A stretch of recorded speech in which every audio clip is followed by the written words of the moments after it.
How many guitarists do we have here today?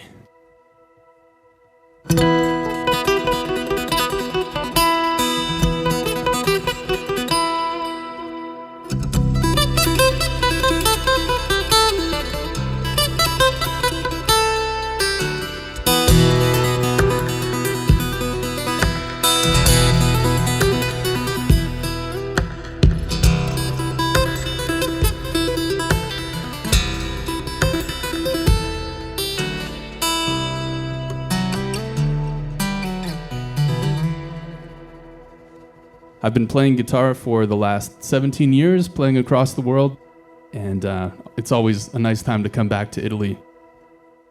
Playing in Europe is always special because as soon as you play the last note of a song, people wait until there's total silence, and then a few seconds after, and then they applaud. So people really appreciate every single note.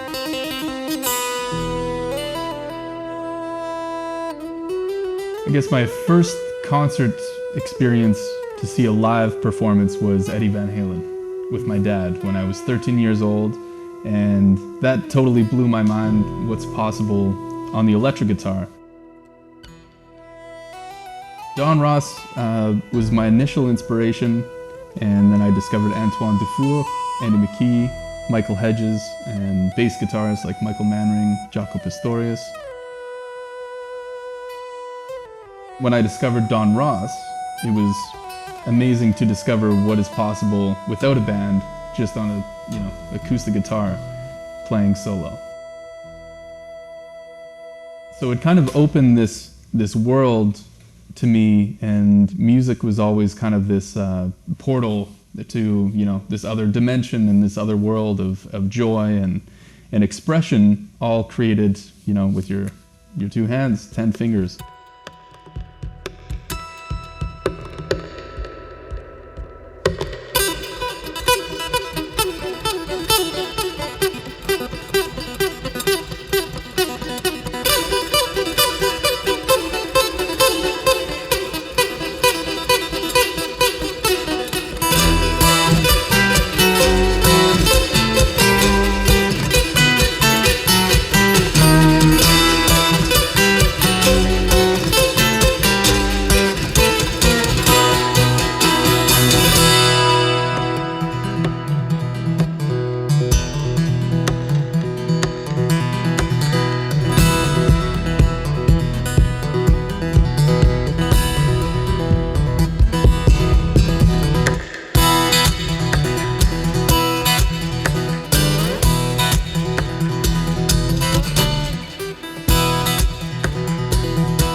That was Phoenix Rising, which is kind of more of a showpiece. So it uses a lot of techniques and a lot of fingerstyle fireworks.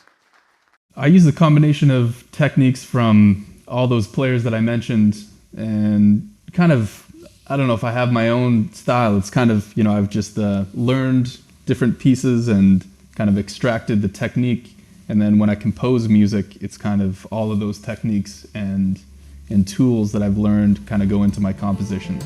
1, 2, 3, 1, 2, 3, 1, 2, 1, 2, 3. Una, due, tre, una, due, tre. Cazzo. There are so many great, amazing riffs, but maybe some of my favorites would be Randy Rhoads' Crazy Train, Ozzy Osbourne. Jimmy Page has so many great riffs. Also from Rage Against the Machine, Tom Morello. He's a great riff meister. Metallica. It's hard to pick one.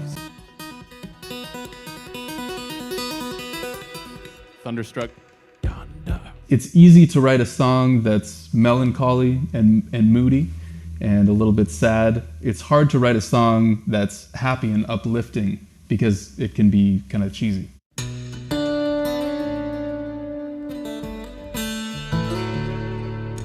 I think of songwriting kind of like telling a story a little bit. You have an intro, a prelude, and then you have the main centerpiece of the song, and then you have kind of afterwards, beginning, middle, and an end.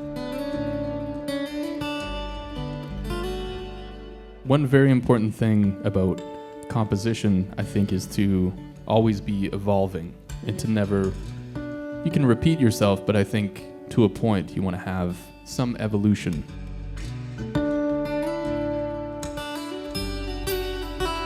A lot of my inspiration for music comes from life experiences, people that I meet, and also composers that I love, and a lot of soundtrack music actually. And in soundtrack music there is a theme and a variation, kind of like classical music. If you've been to Canada, on the west coast it rains all the time. You play a lot of guitar when it's raining. So, rainy day.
I just kept playing music that was instrumental, that seemed to kind of tell a story. Even though there are no words with instrumental music, it's kind of a language and a way of storytelling, of communicating, an emotion.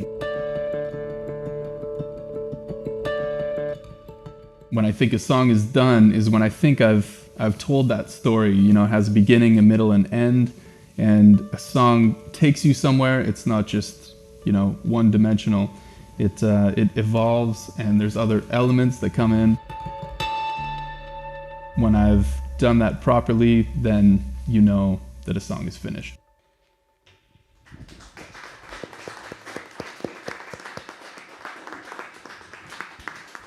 So I try not to think like a guitar player. I try to think, like a composer who plays, this as a 6-string orchestra.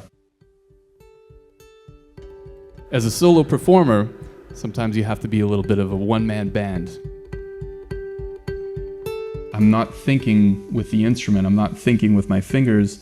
I'm trying to think of a musical idea that could accommodate any instrument, piano or, whatever it might be.